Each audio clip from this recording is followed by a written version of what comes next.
straight from the pages of NZV8 magazine. Did you know that the world's fastest V8 production supercar is the Koenigsegg CCX? It tops out at 245 miles per hour. That is 806 brake horsepower. That is one hell of a quick trip to the dairy. This is NZV8TV.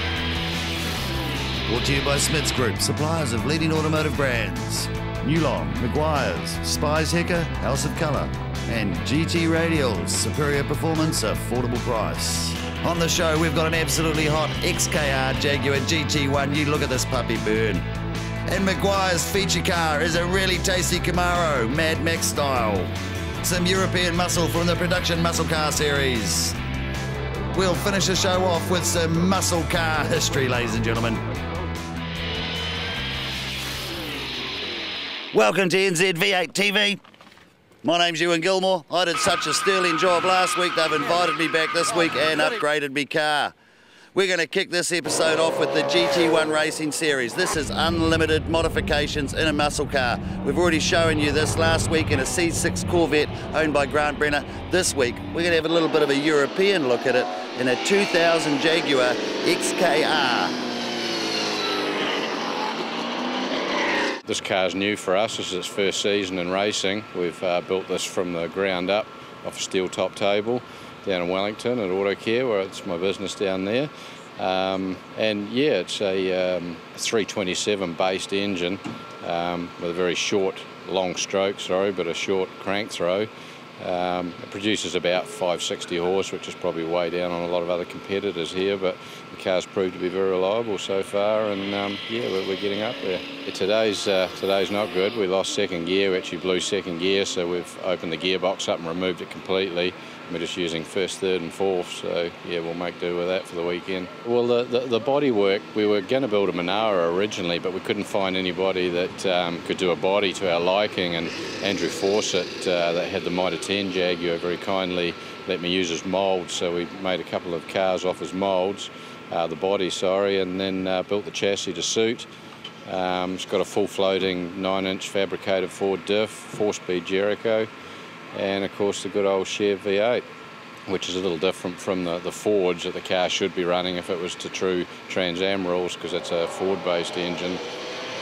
So you were a bit outside the norm with that, but we've always run Chevs, know them, and it's just easier for us to deal with that. If I'm one of the old stalwarts from the sports sedan days, and Grant Brennan and myself started off New Zealand super sedans, but we predominantly ran a Commodore sports sedan before this car, and then the progression's been to this. So I haven't actually raced in Trans Am per se, but this is probably as close to it for me, and yeah, it's a big buzz. We'd like to build a bigger engine for it, but we're still developing the chassis.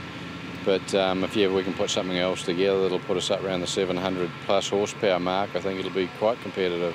Wheel size, we're running the traditional Trans Am type wheel size, and it's got 16 by 13 inch rims wide on the back and 16 12s on the front. That allows us to run about a 340 inch front rotor with 6 pots, and I think it's a 285 rear rotor with forged 4 pots on there. I mean, you can pull the car from close to 300 k's down for a hairpin turn without too much fuss. We've predominantly, because the car's new, we've missed the rounds in Pukekohe, but I would estimate it to do a 58 round there. We're down to a 108.4 at Manfield, and that equates to about a 58 at Puke. My son that also drives the car with me shares the drive. He raced here last month in the car and was doing 34s, I think, around here. So yeah, we're just developing it and getting it quicker all the time. This show isn't completely biased. Sure, we love our V8s. In fact, we're passionate about them. And look at that one. That's one that we love. But we're not completely biased. Look, there's a guy there. He's in a different car. Look at you. Good on you, buddy. You go. You go, you little beauty.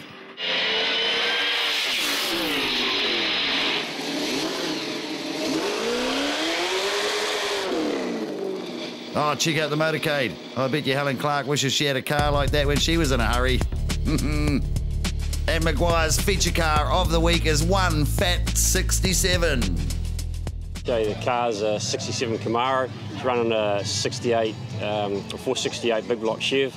The supercharger and the intercooler underneath it, and on top's a Hillborn injection unit. The car came out, I bought it from the States about probably nearly 4 years ago, and then sort of drove it, pulled it apart in the winter, drove it, every summer and then pull apart the window again. And then basically the body shell is the only remaining part of the car that I've probably brought in. The rest of it's all been changed over. So just keep it just a work in progress, just continuously doing something on it.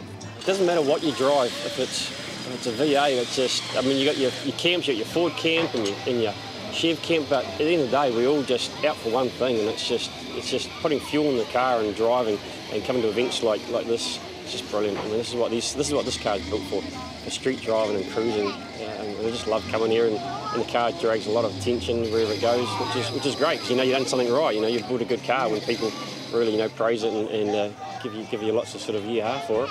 Says, oh, what's your dream car? Well, this is it. You know, I built it years ago. You know, when I had other cars and got out of it for a while, when we had to get into a business and kids and family. This was always my dream car to build what I've done and achieved it. So great. I mean, some people can't probably do that. They've always, you know, talking about their dream car. But yeah, no, I've got mine here and I'm driving it. So I went searching for a car for months and months. Travelled around New Zealand looking at different cars and just didn't find projects that I liked or wanted to do. And then spent nights, just endless nights, looking on Trade Me, eBay.